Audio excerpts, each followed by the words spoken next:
Hello students, आज के tutorial का टॉपिक है no surrender please there are freedom fighters first. को आप कनेक्ट कर पाएंगे। GS1 ने मॉडर्न इंडियन हिस्ट्री है। मॉडर्न इंडियन हिस्ट्री में different stages and important contributors and contribution from various part of the country in the freedom struggle. इस particular topic से आप कनेक्ट कर पाएंगे आज के ट्यूटोरियल के एनालिसिस को। मार्च 23 जो है एक माइलस्टोन की तरह है इंडियन इंडिपेंडेंस स्ट्रगल हिस्ट्री में। इस दिन 1999 में महात्मा गांधी स्ट्रगल कर रहे थे वे फाउंड करने में कि कैसे काउंटर किया जाए ड्रैकोनियन लॉ जो कि उस टाइम पर इनैक्ट हुआ था रोलेट एक्ट के नाम से ब्रिटिश के द्वारा। अर्ली ईयर्स जो थे फ्रीडम स्ट्रगल के, तो एक ड्रीम था मास हड़ताल या एक्ट को काउंटर करना। सत्याग्रह अप्रैल 6, 1919 में जो आई, जो एक्ट, इस एक्ट को डिफाइंस करने के लिए और नेशन को स्टैंड स्टिल करने के लिए, रोकने के लिए, और जो फाउंडेशन ऑफ ब्रिटिश राज है उसको हिला देने के लिए, उस फाउंडेशन को वीक करने के लिए। लेकिन बहुत से अनअवेयर हैं लोग जो इस पाइवटल मूवमेंट का और इसके इम्पोर्टेंस को नहीं समझते हैं। इसके बावजूद की हिस्ट्री डिस्क्राइब करती है। इनफैक्ट गांधी जी भी ऑटोबायोग्राफी में चैप्टर है जिसका नाम है द वंडरफुल स्पेक्टिकल। बहुत सारे मूवमेंट्स ऐसे रहे हैं जहाँ पे इनडोमिटेबल करेज दिखाया, इंसरेक्शन, सेक्रीफाइसेस दिए, फिर भी वो फ्रीडम स्ट्रगल में उनका कभी नाम नहीं लिया जाता, उनको उतना इम्पोर्टेंस नहीं दिया जाता। 1857 जो रिबेल हुआ था, जिसको फर्स्ट वॉर ऑफ इंडिपेंडेंस के नाम से भी जाना जाता है, जहाँ पर, लेकिन इसके पहले भी बहुत सारी स्पिरिटेड रिवोल्ट हुए थे ब्रिटिश एम्पायर के अगेंस्ट साउथ इंडिया में भी, जैसे कि अतिंगल रिवोल्ट, पोलिंगर रिबेलियन, वेल्लोर म्यूटनी को स्कार्सली मेंशन किया जाता है मॉडर्न इंडियन हिस्ट्री में। सेंट्रल गवर्नमेंट ने सेलिब्रेट किया था आज़ादी का अमृत महोत्सव। सेंट्रल गवर्नमेंट ने एक इनिशिएटिव लिया था आज़ादी का अमृत महोत्सव का, और जिसको सेलिब्रेट किया और कमेमोरेट किया हमारी 75 ईयर्स ऑफ इंडिपेंडेंस को, फ्रीडम को। और ये एंडिवर था ऑनर देने में उन सारे अनसंग माइल पोस्ट और आइकन्स को।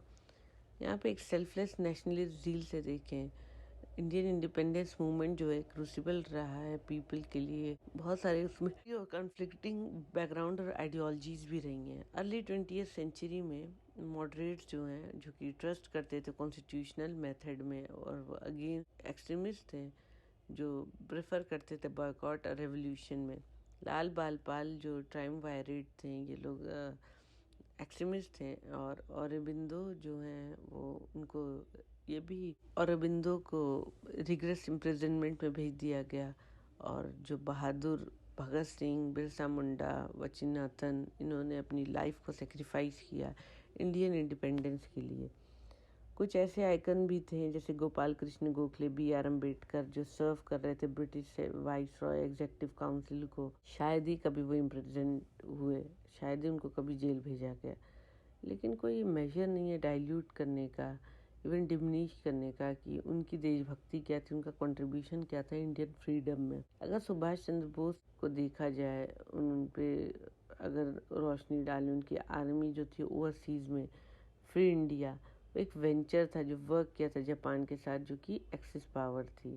जापान उस टाइम पर एक एक्सिस पावर था। और बहुत सारे पेट्रियट जैसे भीकाजी कामा, श्याम जी कृष्ण वर्मा, जिन्होंने चैंपियन किया था अपने कॉज को लेकर, इंडिया की लिबर्टी अब्रॉड में।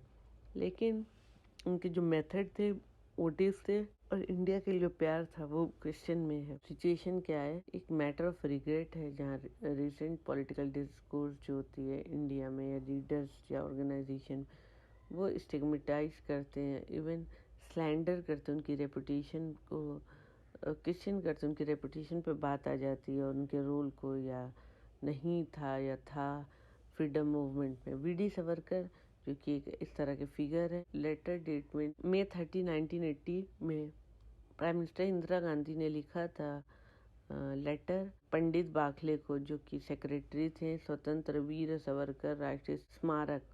वीर सावरकर ने डेयर किया था ब्रिटिश गवर्नमेंट के अगेंस्ट बोलने के लिए, और उनकी जो इम्पोर्टेंस थी हमारे फ्रीडम मूवमेंट में, सक्सेस प्लान करना, सेलिब्रेट करना बर्थ सेनेटरी को इनके एक रिमार्केबल सन ऑफ इंडिया की तरह नीड है। को क्रिटिसाइज करने से पहले इस एरा को अंडरस्टैंड करने की को समझने की ज़रूरत है। जवाहरलाल नेहरू की जो ट्रायल्स थी इन नाभा जेल सितंबर 1923 में, उन्हें अरेस्ट किया गया था संथानाम आचार्य गिदवानी के साथ, जो कि लेसर नोन एपिसोड हैं ये दोनों लोग। नेहरू जो है रिलीज़ कर दिए गए, एक बॉन्ड साइन करके उसमें लिखा था वो कभी भी एंटर नहीं करेंगे प्रिंसली स्टेट ऑफ पंजाब। जब गिदवानी अरेस्ट किए गए फिर से, तो नेहरू ने लिखा कि एन ऑटोबायोग्राफी, जिसमें उन्होंने लिखा I took shelter behind the advice of friend and made of it pretext to cover my own weakness. For after all, it was my weakness and disinclination to go to Nabha jail again that kept me away, and I have always felt a little ashamed of thus deserting a colleague. As often with us all, discretion was preferred to valor.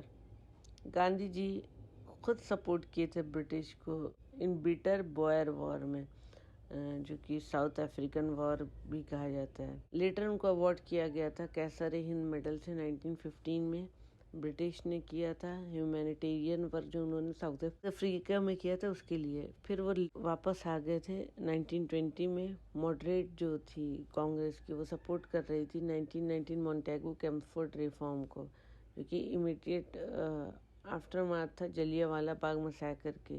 1942 में सी Rajagopalachari quit India movement से खुद को दूर रखे थे। उन्होंने feel किया था कि ये इंडिया के इंटरेस्ट को बेस्ट सर्व नहीं कर पाएगा।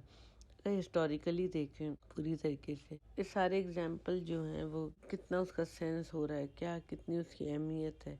तो हिस्ट्री अगर पूरी तरीके से देखा जाए तो एक एक्सरसाइज के अलावा एक सेलेक्टिव डिनंसिएशन और निट पिकिंग है। कांग्रेस पार्टी प्ले करती है अपना प्री एमिनेंट रोल इंडिया के फ्रीडम मूवमेंट में, लेकिन स्ट्रगल कर रही है 2 सेंचुरी से नॉट द फीवडोम और sole preserve of any person और एस्टेब्लिशमेंट। जननी जन्मभूमिश्च स्वर्गदपि गरियासी एक संस्कृत श्लोक है रामायण का, जो कि ब्रॉडली इसका मतलब होता है मदर और motherland are superior even to heaven. Mother या मदरलैंड है तो वो सुपीरियर है हेवन से भी।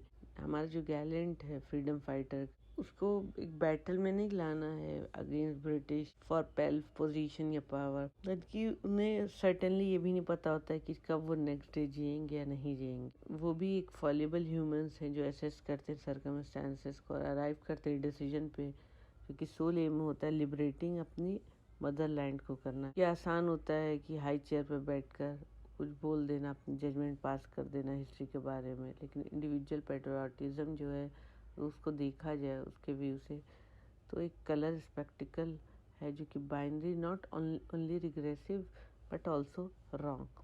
76 ईयर्स ऑफ इंडियन इंडिपेंडेंस, जहाँ पे सारे ही इंडियन बिहोल्डन कर एक्सप्रेस कर रहे हैं अपनी unreserved gratitude to all, specially उन्हें जो कि जिनका जिक्र नहीं होता, luminaries of our freedom struggle, और जिन्होंने डिवोट किया है अपनी लाइफ को भी नेशन कॉज के लिए। इसको पहचानना चाहिए, किसी भी आइडियोलॉजिकल इंक्लिनेशन को साइड में रखते हुए, पॉलिटिकल प्रोक्लिविटी को साइड में रखते हुए, क्योंकि वो प्रोफेस किए प्रैक्टिस किए हैं। कोई भी इस तरह की अगर आइडियोलॉजी या अपनी आइडियोलॉजी को प्रोफेस करे या प्रैक्टिस कर रहा है अपनी लेटर, जो कि उन्होंने प्रोफेस किया और प्रैक्टिस किया है अपनी लेटर लाइफ में। तो ये था आज का एडिटोरियल का analysis. Thank you for watching my video. Please share, like and subscribe.